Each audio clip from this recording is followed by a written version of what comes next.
The year 1939 started with the world still hurting from the terrible World War I. The scars of the Great War were still visible everywhere, from the desolate battlefields to the abandoned trenches that stretched across Europe. The overcast skies seemed to mirror the somber mood of a world still grappling with the aftermath of such unprecedented destruction.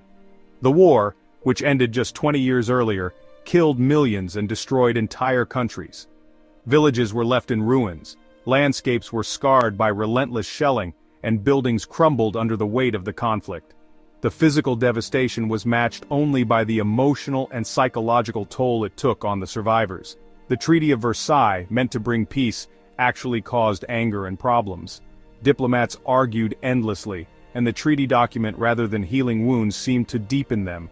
It imposed harsh penalties on Germany, sowing seeds of resentment and economic hardship that would later fuel further conflict. Germany had to pay a lot of money and lost land, causing economic and political trouble. The economic hardship was severe, with hyperinflation rendering money almost worthless and unemployment soaring. Political unrest became the norm, as citizens, distressed and desperate, sought solutions in increasingly radical ideologies. The scary memories of the war were still fresh, affecting everyone who lived through it. Veterans carried the weight of their experiences often in silence, while elderly people reflected on the loss and trauma. War memorials became places of somber reflection, where visitors paid their respects and grappled with the enormity of the conflict. Many people wanted peace, hoping such a terrible war would never happen again. Peace rallies were held, and hopeful citizens gathered, expressing their desire for a future free from the horrors of war. Families wished for a world where their children could grow up in safety and prosperity. But even though things seemed peaceful, there were hidden problems and rising anger between countries. Tense diplomatic meetings revealed the underlying conflicts, and political leaders often found themselves at odds. Behind the scenes, military buildups hinted at the possibility of future confrontations. Everything was in place for another, even worse war. Military preparations were underway, with soldiers marching in formation under ominous skies. The world seemed to be on the brink, with the lessons of the past war seemingly unheeded. The world in 1939 was complicated. Cityscapes bustled with activity, and people in 1930s attire went about their daily lives, often unaware of the looming threat. Newspapers carried headlines that hinted at the tensions, but for many, life continued as usual, with a mix of hope and apprehension. World War I had changed everything, leaving people disappointed and wanting a better future. The aftermath of the war left communities broken, but there was also a sense of resilience. People looked forward with hope, determined to rebuild and create a world where such devastation would never occur again. This is the uncertain and uneasy world where the events of 1939 happened, changing history forever. Faces were marked by uncertainty, and crowds were anxious as historical events unfolded. The legacy of the Great War cast a long shadow, shaping the course of history in ways that would be felt for generations to come. After World War I, dictators took over in Europe and Asia. The devastation and economic turmoil left many countries vulnerable to radical ideologies and authoritarian leaders who promised stability and revival. In Germany, Adolf Hitler and his Nazi party used the country's problems to gain power, promising to make Germany great again. The Treaty of Versailles had left Germany humiliated and economically crippled, creating fertile ground for Hitler's message of national rejuvenation. Hitler's ideas, a mix of nationalism, hating Jewish people and wanting more land, appealed to people who were desperate. His charismatic oratory and propaganda machine painted him as the savior of Germany, leading to widespread support among the populace. At the same time in Italy, Benito Mussolini was already a dictator. He had risen to power in the early 1920s, capitalizing on post-war discontent and fears of communism to establish a fascist regime. He didn't allow anyone to disagree with him and made the government seem more important than anything else. Mussolini's regime emphasized aggressive nationalism and the glorification of the state, suppressing political opposition through violence and intimidation. Mussolini also wanted more land in Africa, which caused even more problems.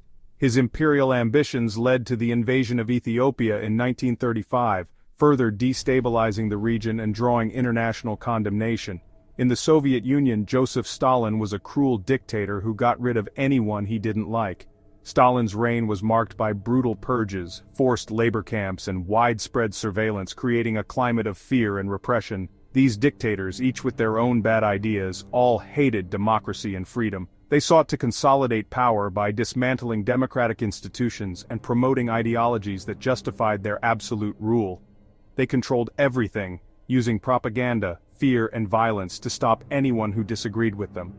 State-controlled media spread their messages, while secret police and paramilitary groups enforced their will through terror and brutality. As they became more powerful, they wanted even more, which led to another world war. Their expansionist policies and aggressive militarism set the stage for global conflict, ultimately plunging the world into the horrors of World War II. In 1939, the world was on the brink of a massive conflict. Several countries, driven by aggressive ambitions and expansionist policies, began to take actions that made war seem inevitable.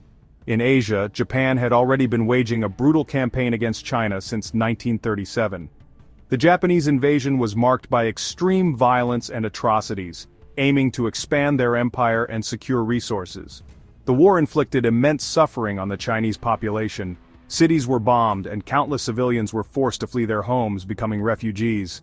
The international community watched in horror as the conflict escalated. Meanwhile, in Europe, Adolf Hitler's Germany was pursuing its own aggressive expansion.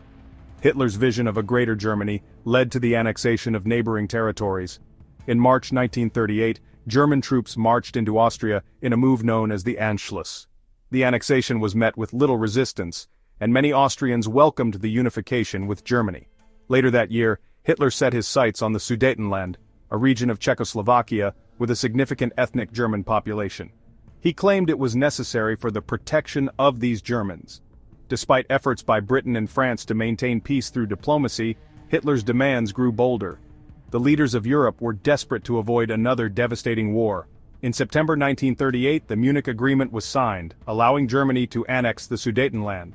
This was seen as a way to appease Hitler and prevent further conflict. However, many people believed this concession was a grave mistake. They feared it would only embolden Hitler and lead to greater aggression. Their fears were soon realized. The world was on the edge of a catastrophic war. Nations began to mobilize their forces and alliances were formed. The stage was set for a global conflict that would engulf the entire world. Early in the morning on September 1, 1939, Germany attacked Poland, starting World War II. The attack was a blitzkrieg, or lightning war, using tanks, planes, and soldiers to quickly defeat the Polish army. The Polish army fought bravely, but they weren't strong enough. German planes bombed Polish cities and airfields, causing lots of damage. German tanks moved very fast, making it hard for the Polish army to defend themselves. The invasion of Poland started a new and terrible time in history, a time of war and cruelty. In 1939, the world was about to fall into a huge war. Countries chose sides and secret deals were made. Leaders made big speeches and friendships between countries were tested. It was a time of worry and big changes. The decisions made at this time would affect millions of people for years to come. As the world watched, World War II began, bringing both heroes and sadness. After Poland was invaded, things were strangely quiet. This time, called the Phony War, didn't have much fighting in Western Europe. Even though countries had declared war, they didn't attack each other. It was a quiet time, like before a big storm. In December 1939, the first big naval battle happened. British ships fought against a German ship called the Admiral Graf Spee. After a big fight, the Graf Spee had to hide in a neutral port. Because of all the pressure, the captain sank his own ship, which was a big win for Britain and its allies. 1939 changed the world. When Germany attacked Poland and other countries joined the war, it set the stage for a world war. It was a year when peace ended and countries started fighting. What happened in 1939 changed the 20th century. At the end of 1939, the world was about to enter a very difficult time. The quiet, phony war was about to turn into a big, terrible war. This was the beginning of a dark time, a time that would test the strength of countries and people. The threat of war was everywhere and the worst was yet to come.